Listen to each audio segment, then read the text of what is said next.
네, 윤석열 대통령 발언으로 중대선거구제 개편 정치권 화두로 떠올랐습니다. 어제 여야 중진 의원들이 초당적 정치개혁 의원 모임을 꾸렸고요. 정개특위 위원이자 20대 국회에서 정개특위 위원장을 맡으셨던 분입니다. 예. 심상정 정의당 의원 나오셨습니다. 안녕하세요. 네, 안녕하세요. 한 예. 1년 만에 오니까 몇 층인지도 헷갈렸어요. 4층입니다. 예. 지금 저 초당적 정치개혁 의원 모임을 제안하는 기자회견을 여셨죠? 네, 어제 했습니다. 예. 예.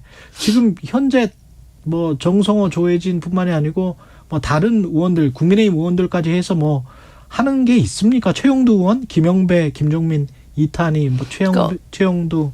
어제 저희가 이제 예. 한 것은 9분에 예. 민주당 4분, 또 민주당 4분, 국민의힘 4분.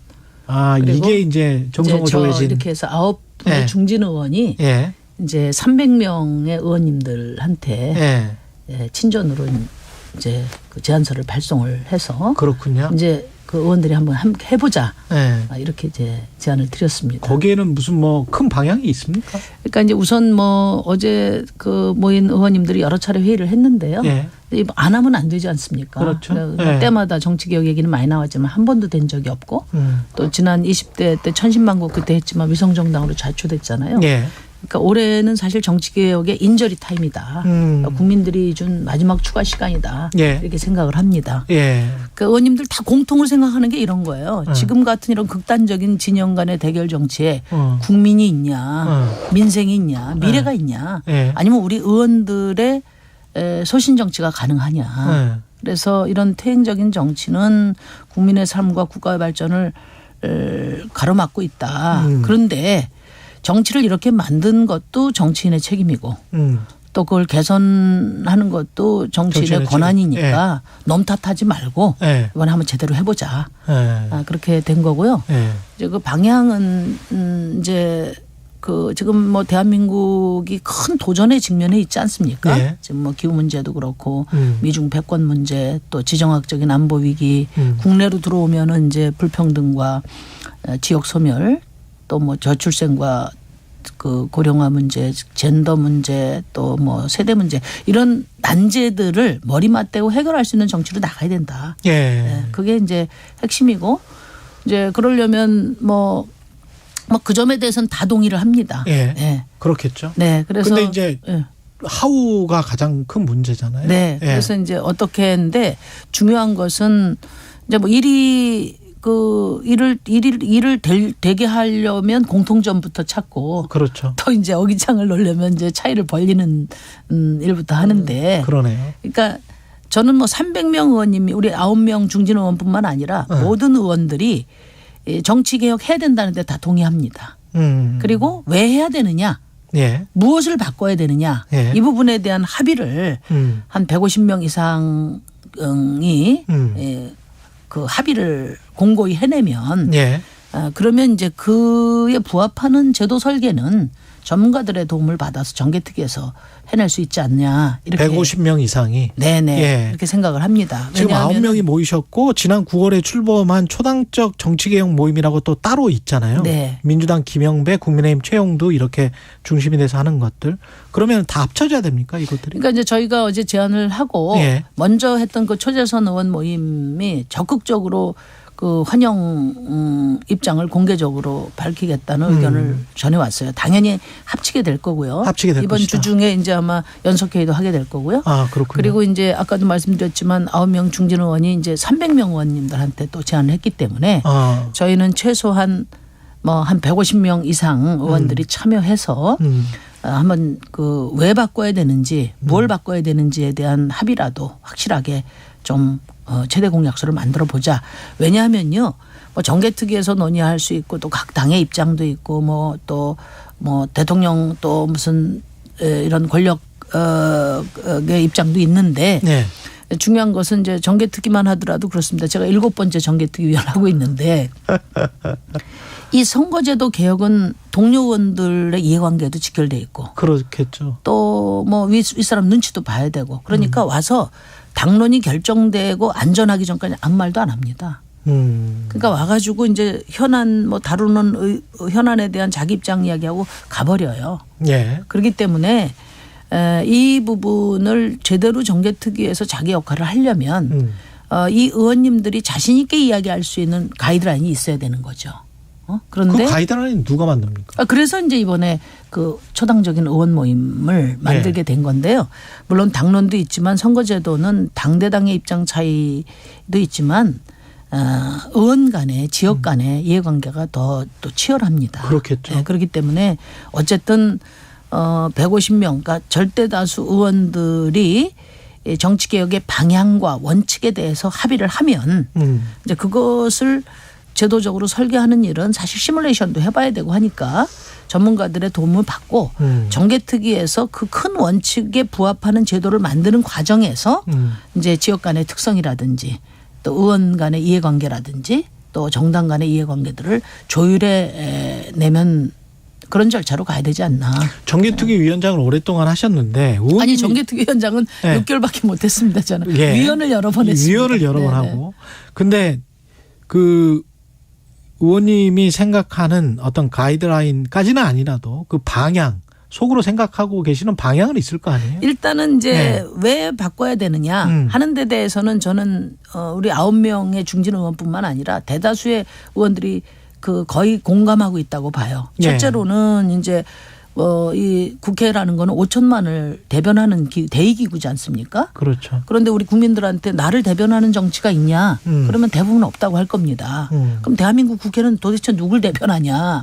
그럼 아마 대다수가 집 없는 서민보다는 집 부자들, 중소상공인들보다는 대기업, 지방보다는 수도권을 과다 대표하고 있다고 생각하고 예. 그래서 지금 이렇게 불평등과 격차가 심화되고 있다고 생각하니까 이 대표성이 제대로 강화돼야 된다. 5천만을 골고루 대표하는 기구가 돼야 된다. 이게 이제 다 대표성 강화에 대해서 대통령도 말씀하셨어요.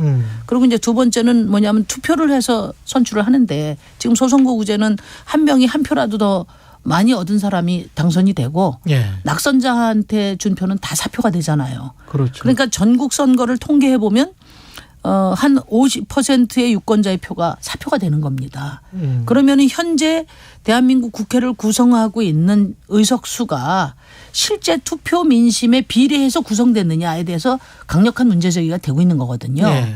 그렇기 때문에 결국은 최종적인 의석수가 정당 지지율에 일치하는 의석수냐 이 기준이 매우 중요하게 검토돼야 된다는 거죠. 네. 그리고 이제 아주 오래된 숙제인데 특정 정당이 어떤 지역을 독점하는 네. 이것은 해결해야 된다. 네. 이 세 가지를 해결하려면 대표성을 강화하려면 다당제로 가야 된다는 게 중론이고요. 그리고 비례성을 강화하려면 정당 지지율에 일치되는 의석수라는 기준을 우리가 중요하게 봐야 된다. 네. 이렇게 보는 거고요. 네. 그래서 이제 이런 원칙들이 합의가 되니까 대체로 지금 9분의 의원님들이 공감하고 있는 건 다당제로 가고 그다음에 협치를 말로만 할 게 아니라 협치를 예. 제도화하자. 그러니까 다당제 하에 연정 체제로 가자.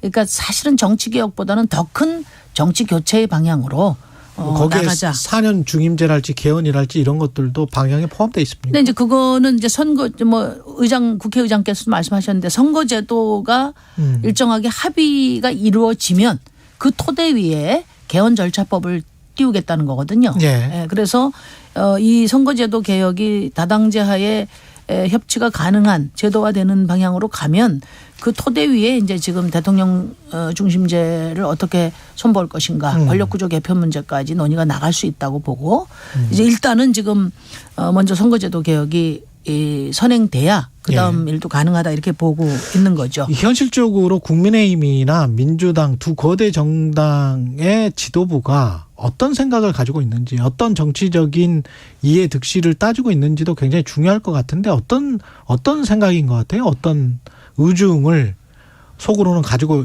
있는데 말을 안 하고 있다 이렇게 생각을 하십니다.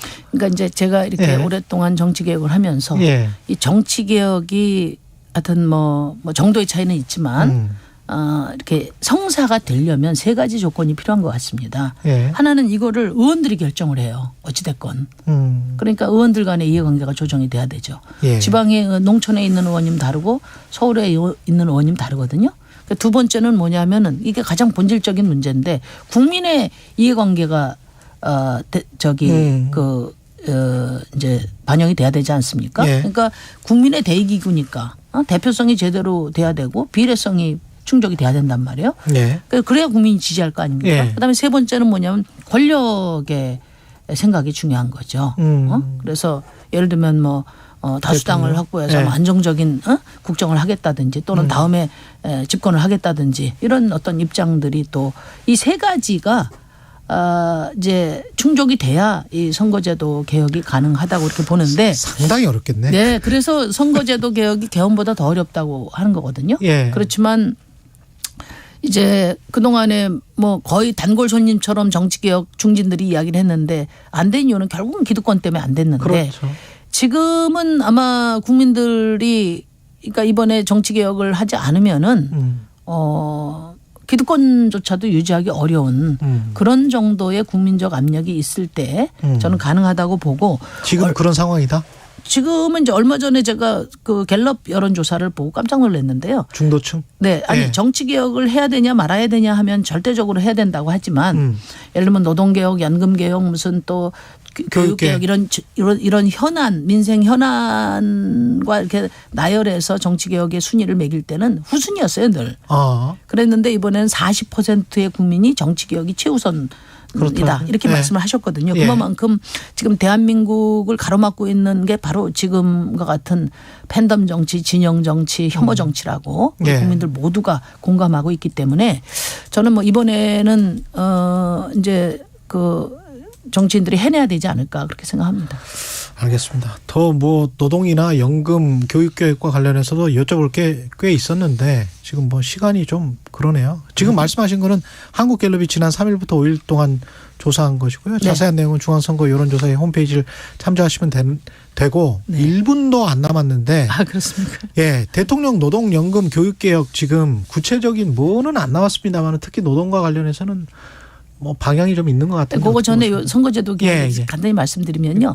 지금 이제 어떤 그러면. 특정 제도의 유불리 가지고 그것도 물론 필요합니다만은 우리가 하려고 하는 정치 개혁의 어떤 제도를 그 양자택일적으로 하는 방식으로는 이루어질 건 아닙니다. 그렇기 양자택일은 때문에 아니죠. 그렇죠. 예.